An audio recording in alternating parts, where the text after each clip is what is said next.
चुनाव आयोग की ओर से प्रेस कॉन्फ्रेंस की जा रही एसआईआर को लेकर रुख करते हैं। पावन अवसर पर बिहार के सभी मतदाताओं को हार्दिक शुभकामनाएं देता हूं। आज अस्ताचलगामी भगवान भास्कर को अर्घ्य देने के शुभ दिन पर मैं बिहार के 7.5 करोड़ मतदाताओं को विशेष रूप से नमन करता हूं, जिन्होंने निर्वाचन आयोग पर अटूट विश्वास जताया है और एसआईआर में पूर्ण भागीदारी निभाई और अब इस चुनाव में मतदान करने के लिए उत्साहित है। बिहार में एसआईआर के सफल संचालन के बाद आयोग ने देश के सभी 36 मुख्य निर्वाचन अधिकारियों के साथ 2 महत्वपूर्ण सम्मेलन आयोजित किए। इन बैठकों में एसआईआर से संबंधित अनुभवों, तकनीकी प्रगति और भविष्य की दिशा निर्देशों पर भी व्यापक चर्चा की गई। पिछले एसआईआर की मतदाता सूची से मैनुअल भी और तकनीकी तरीके से भी दोनों स्तरों पर मिलान का कार्य लगभग पूरा कर लिया गया है और इसके तैयारी के आधार पर अब चयनित राज्यों में एसआईआर का दूसरा चरण प्रारंभ किया जाएगा। याद रहे, एसआईआर का प्रमुख उद्देश्य है हर योग्य मतदाता को सूची में शामिल करना और अयोग्य को मतदाता सूची से हटाना। आइए अब पीपीटी के माध्यम से आपको विस्तार में एसआईआर के इस फेज 2 के बारे में बताते हैं। जैसा कि आप सबको पता है, एसआईआर का फेज 1 समाप्त हुआ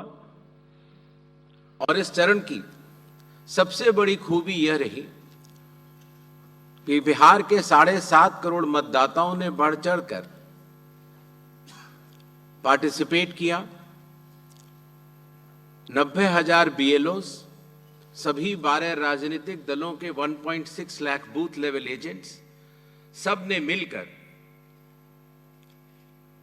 मतदाता सूची को शुद्ध बनाने का कार्य किया और नतीजा आपके सामने है। 0 अपील्स, अर्थात बिहार की मतदाता सूची अधिकतम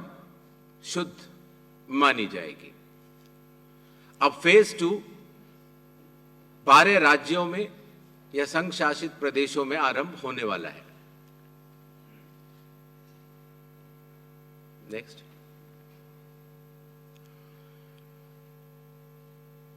किसी भी मतदाता के लिए जो उसकी अर्हताएं हैं वो संविधान के अनुच्छेद 326 में लिखी गई हैं, अर्थात भारत का नागरिक होना, कम से कम आयु 18 वर्ष की होना, उस विधानसभा क्षेत्र का सामान्य निवासी होना और किसी अन्य कानून से उसको डिस्क्वालीफाई न किया गया हो।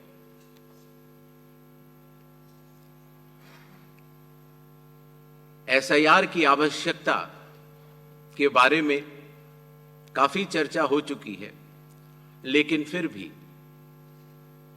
चुनाव आयोग एक बार आपको बताना चाहेगा कि चुनावी कानून के तहत हर चुनाव से पहले इलेक्टोरल रोल का रिवीजन आवश्यक है और या जब भी चुनाव आयोग आवश्यकता अनुसार निर्धारित करे। विगत कुछ दशकों से लगभग हर राजनीतिक पार्टी ने मतदाता सूची के शुद्ध न होने के ऊपर चुनाव आयोग को लगातार शिकायतें दी हैं। पहले सन 1951 से लेकर 2004 तक लगभग 8 बार स्पेशल इंटेंसिव रिवीजन इस देश में चुनाव आयोग ने कराया है और आखिरी इंटेंसिव रिवीजन लगभग 21 साल पहले 2002 से लेकर 2004 की मियाद में पूरा किया गया था। इस लंबे दौर में, 2 दशकों से भी अधिक लंबे दौर में, मतदाता सूची में कई परिवर्तन आवश्यक हो जाते हैं, जैसे कि भारत की विकास गाथा के साथ साथ लोगों का माइग्रेशन के साथ साथ कई बार उनका वोट पुरानी जगह भी बना रह जाता है और नई जगह भी बन जाता है, अर्थात एक से जगह ज्यादा रजिस्टर होने वाले वोटर्स, कई बार किसी की डेथ होने के बाद भी उसका नाम न हटाया जाना या गलती से किसी भी विदेशी नागरिक का नाम मतदाता सूची में आ जाना, इन चारों कारणों की वजह से चुनाव आयोग ने निर्णय लिया कि पूरे देश में चरणबद्ध तरीके से एसआईआर कराया जाए और इसकी पहली कड़ी बिहार आपके सामने समाप्त भी हो चुकी है और बड़े सफलतापूर्वक लोगों ने चुनाव आयोग पर विश्वास भी जताया है। एसआईआर करते समय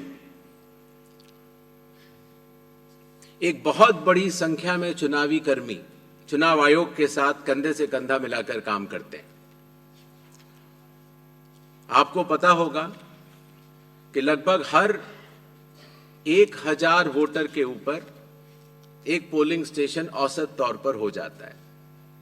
हर पोलिंग स्टेशन पर एक सरकारी कर्मचारी बूथ लेवल ऑफिसर के तौर पर कार्य करता है। एक विधानसभा क्षेत्र में 300 या 400 के बीच में लगभग पोलिंग स्टेशंस होते हैं और हर विधानसभा क्षेत्र में एक इलेक्टोरल रजिस्ट्रेशन ऑफिसर होते हैं, वो भी सरकारी कर्मचारी होते हैं और एसडीएम के स्तर के होते हैं और उनके अंडर में ये सारे बीएलओस कार्य करते हैं। इलेक्टोरल रजिस्ट्रेशन ऑफिसर को सहायता करने के लिए assistant electoral officer registration officers भी होते हैं, जो कि लगभग हर तहसील में एक या उससे अधिक होते हैं। ईआरओ एक सब डिविजनल मजिस्ट्रेट के लेवल का अधिकारी होता है, जिसकी कानूनी जिम्मेदारी होती है कि वो मतदाता सूची ड्राफ्ट तैयार करे, जनमानस से मिले हुए क्लेम्स एंड ऑब्जेक्शंस को रिसीव करे और उनके ऊपर एक निर्णय ले और उसके बाद एक फाइनल मतदाता सूची प्रकाशित करे। ईआरओ के इस निर्णय के बाद अर्थात फाइनल मतदाता सूची प्रकाशित करने के बाद अगर किसी भी सिटीजन ऑफ इंडिया को उस विधानसभा क्षेत्र में रहने वाले किसी भी मतदाता को अगर कोई भी अपील करनी हो तो वो उस जिले के जिला अधिकारी के पास कर सकता है और अगर वह जिला अधिकारी के निर्णय से भी असंतुष्ट हो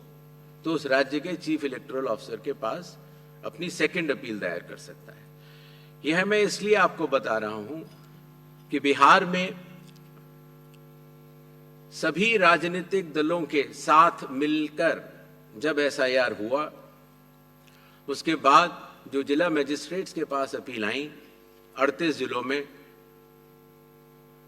वह 0 थी, अर्थात ईआरओ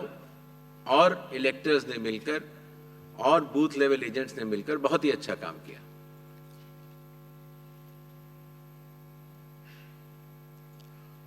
एसआईआर के समय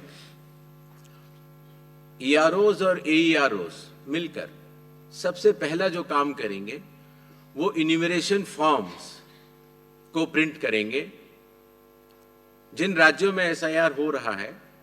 या अभी होने वाला है, उनकी मतदाता सूची आज रात को 12 बजे फ्रीज कर दी जाएगी और उन हर मतदाता को जिसका नाम उस सूची में है उसको एक यूनिक इन्यूमरेशन फॉर्म प्रिंट करके बीएलओ उसके घर देने जाएंगे। इन्यूमरेशन फॉर्म में वो आवश्यक डिटेल्स होंगे जो कि आज की मतदाता सूची में हैं। जब बीएलओ फॉर्म्स डिस्ट्रीब्यूट करना शुरू करेंगे एग्जिस्टिंग इलेक्टर्स को, उसके बाद इन्यूमरेशन फॉर्म में जिसका भी नाम है वो उसको लिंक करने का प्रयास करेंगे कि क्या उन्हीं का नाम 2003 की सूची में था अगर था तो उनको कोई भी कागज और नहीं देने होंगे। इसी तरीके से अगर उनका नाम स्वयं नहीं था और उनके पिताजी या माताजी का नाम था तो भी उनको कोई और कागज नहीं देने होंगे। तो ये लिंकिंग और मैचिंग, बिहार जब हमने एसआईआर किया था तो सिर्फ बिहार की अवेलेबल थी, और आज पूरे देश की 2002 से 4 में हुए एसआईआर की मतदाता सूची जो लिंक दिया गया है voters.eci.gov.in पर कोई भी देख सकता है और इस मैचिंग को स्वयं भी कर सकता है। बीएलओज, बूथ लेवल ऑफिसर्स, एसआईआर की प्रमुख कड़ी होते हैं। जब वो घर जाते हैं तो कई बार ऐसा भी हो सकता है कि किसी और व्यक्ति की उम्र उस घर में 18 साल के ऊपर की हो गई हो, तो हाथ की हाथ उसी समय वो उनका फॉर्म 6 भी भरवा लेंगे और डिक्लेरेशन भी ले लेंगे और उसकी मैचिंग और लिंकिंग भी पुराने एसआईआर से कर लेंगे। कई बार हमारे मतदाता अगर पढ़ने या लिखने में उनको दिक्कत है तो बूथ लेवल ऑफिसर उनको इन्यूमरेशन फॉर्म भरने में मदद भी करेगा, और मदद करने के बाद इस तरह के सारे इन्यूमरेशन फॉर्म्स मैचिंग और लिंकिंग करने के बाद वो ईआरओ और एईआरओ को जमा करेगा। कई बार एक बार जब बूथ लेवल ऑफिसर घर जाता है तो या तो कुछ मतदाता अवेलेबल नहीं होते या कहीं गए होते हैं, और या उनको मैचिंग या लिंकिंग करने में कोई समय लग रहा हो, तो ऐसे केस में बूथ लेवल ऑफिसर्स दूसरी बार भी जाएंगे और तीसरी बार भी जाएंगे। 3 बार हर बीएलओ हर घर जाएगा। जो प्रवासी लोगों की समस्या को हटाने के लिए, जो राज्य से कुछ समय के लिए बाहर गए हुए हैं लेकिन वहीं के सामान्यतः रहने वाले हैं, वो ऑनलाइन भी भर सकते हैं, और खास तौर से कई बार अर्बन वोटर्स को, क्योंकि उनके दिन के समय ही ऑफिस आवर्स रहते हैं, तो वो भी ऑनलाइन भर सकते हैं। बूथ लेवल ऑफिसर का यह भी कार्य होगा कि जब वो इन्यूमरेशन फॉर्म देता है तो इन्यूमरेशन फॉर्म दस्तखत करके मतदाता को वापस भी करना होता है। तो अगर मतदाता की मृत्यु हो चुकी हो, या वो स्थायी रूप से प्रवास कर चुका हो, या वो एक से जगह ज्यादा रजिस्टर हो गया हो, तो वो उस जगह दस्तखत नहीं कर पाएगा, और ऐसे लोगों की शिनाख्त करना भी बीएलओ की जिम्मेदारी है। एक बात मैं फिर कहना चाहता हूं कि जो मतगणना, वो इन्यूमरेशन फॉर्म की जो फेज होगी, उसमें किसी भी व्यक्ति से किसी और कागज की आवश्यकता नहीं होगी, बस उन्हें अपनी मैचिंग या लिंकिंग दिखानी होगी कि 2003 में किसके साथ है।